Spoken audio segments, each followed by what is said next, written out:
Good morning, good afternoon, good evening. दोस्तों, Kevin sir back from personal tutor, standard 9th history playlist आप लोग मेरे साथ देख रहे हैं। चैप्टर है socialism in Russia and Russian revolution. Topic है अ टर्बुलेंट टाइम। अब द 1905 रेवोल्यूशन, रशिया हमें पता है एक ऑटोक्रेसी थी। ऑटोक्रेसी क्या होता है, लेट्स अंडरस्टैंड। देखिए, 20th सेंचुरी की शुरुआत आते आते मतलब 1900s आ गए हैं। जार ने अपनी जिद नहीं छोड़ी थी। जार ने अपनी ऑटोक्रेसी मेंटेन करने के लिए अभी तक अपने आप को एक हाथ की दूरी पे रखा था पार्लियामेंट से। That means Tsar is not answerable to the parliament anyhow। ये बहुत ही गड़बड़ सा साउंड कर रहा था। लिबरल्स जो थे रशिया में, वो इस चीज से मुक्ति चाहते थे कि भैया एक जार है, he is not about the parliament when you are calling a country democracy. Aristocracy थी वो तो। अब सोशल डेमोक्रेट्स और सोशलिस्ट रेवोल्यूशनरीज, पहले हम देखते हैं वो लोग थोड़ा सा फैक्शन रहते थे, लेकिन मैंने कहा था आंदोलन के टाइम पे ये लोग एक साथ आ जाते हैं। और रशिया में हो रहा था, बहुत अच्छे से हो रहा था। पीपल न्यू कि ये सोशलिस्ट और सोशलिस्ट डेमोक्रेट्स वगैरह था, अलग अलग भले ही रह रहे हैं, लेकिन ये लोग एक हो जाते हैं अपने मुद्दों के लिए।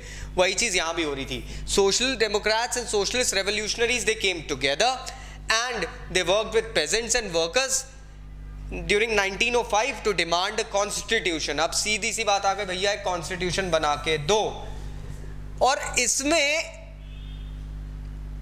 कुछ नेशनलिस्ट लोग भी इनकी मदद करने लगे, जैसे पोलिश लोग थे, वो लोग भी अब अपना एक नेशन मांगते थे। और कुछ मुस्लिम भी थे कुछ एरियाज में, जिहादीज जिसे हम कहते हैं जिहादीज।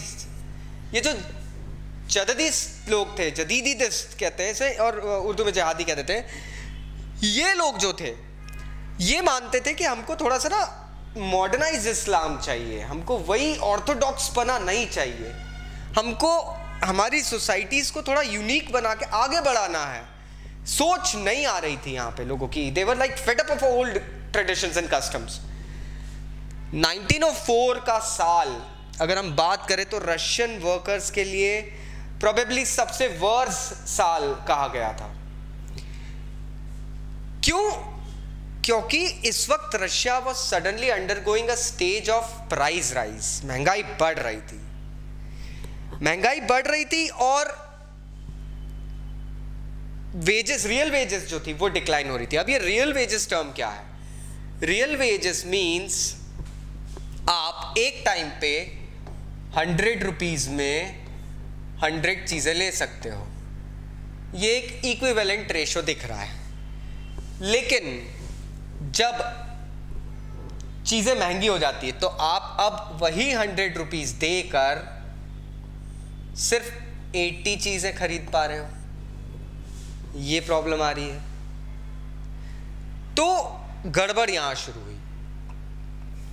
आपके 100 रुपीज की वैल्यू पहले जो थी, पहले ये वैल्यू आपको देती थी 100 यूनिट्स। अब ये वैल्यू आपकी सिर्फ और सिर्फ आके टिक गई 80 यूनिट्स पे। ये गड़बड़ होने लग गई। अब ये रियल वेजेस डिक्लाइन होगा 20% से रशिया में। गरीब क्या करेगा, पैसा तो है नहीं। और ये जो मेंबर्स थे ना, जो वर्कर्स एसोसिएशन बना के रखे थे, वर्कर्स एसोसिएशन के बहुत सारे मेंबर्स एकदम से गुस्सा हुए, चल क्या रहा है। हुआ यूं था कि असेंबली ऑफ रशियन वर्कर्स एक ग्रुप बना था। This is assembly of Russian workers. इस ग्रुप के 4 लोग जाते हैं अपनी बातें डिमांड करने के लिए।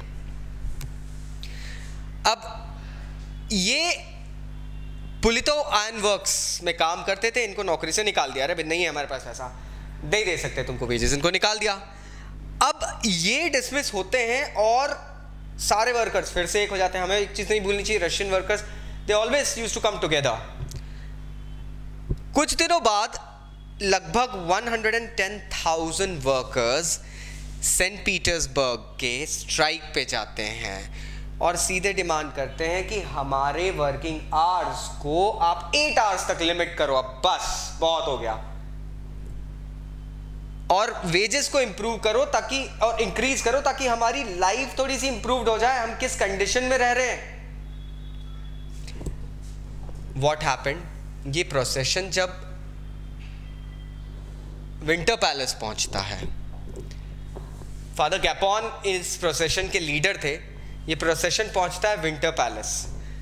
वहाँ पे पुलिस और कोसैक्स जो होते हैं, पैलेस के जो लोग होते हैं वो लोग, और जो थोड़े से रिलीजियस वो भी होते हैं, इन्होंने पूरी ताकत से इस प्रोसेशन पे अटैक करा। 100 से ज्यादा वर्कर्स मर गए, 300 वर्कर्स घायल हुए, and this incident is still known as Bloody Sunday. That's a profane word. Bloody Sunday के बाद में मानो 1905 आते आते रशिया में रेवोल्यूशन स्टार्ट हो गया था. It meant that it had started a full-fledged revolution out there. सब जगह स्ट्राइक्स होने लगी, यूनिवर्सिटीज बंद हो गई, स्टूडेंट बॉडीज जो जैसे हमारे यहाँ NSU, ABVP, स्टूडेंट बॉडीज अपने अपने धरने प्रदर्शन करने लगे, और सब लोग बोल रहे थे that Russia is really lacking civil liberties. लोगों के पास में अपनी जान तक का वेटेज नहीं है.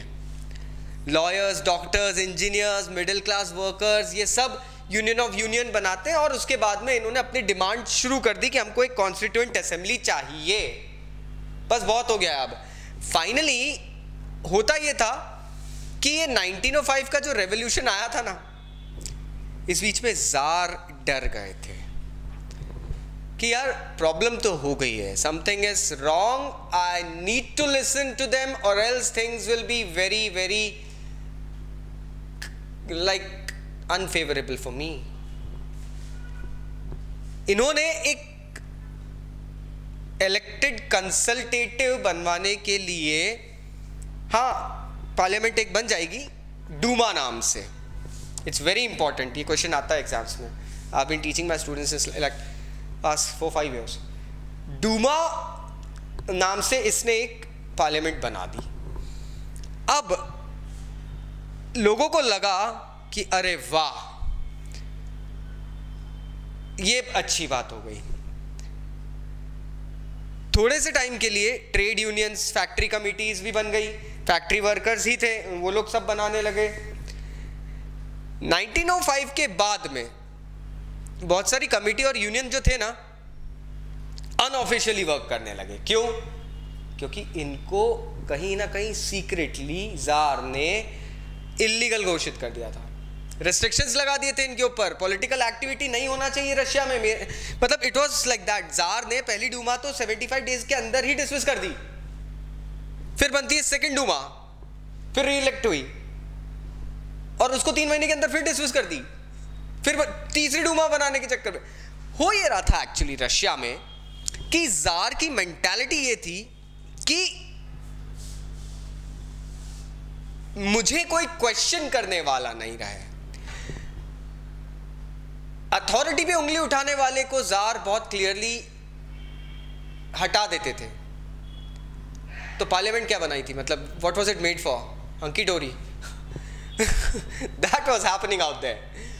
एंड हुआ ये कि उस पीरियड में, क्योंकि जार को ना कोई भी अथॉरिटी पे क्वेश्चन करने वाला पर्सन पसंद नहीं आता था. He wanted to remain solely in his authority, and for that very reason what he used to do was अपनी पसंद के लोगों को डूमा में भर्ती करो, चलो जो मेरे हिसाब से, मतलब like I'll be the one, the voice will be going ahead and speaking. That was going on. Public कब तक इस चीज में भरोसा करती? Because he wasn't allowing anyone, no liberal, no revolutionary, no one else would be going ahead and joining the Duma. Only my besties. आशा करता हूँ आपको टॉपिक समझ में आया होगा. फिर भी अगर डाउट है तो नीचे कमेंट बॉक्स में कमेंट जरूर करना. Thank you very much, take care, bye bye.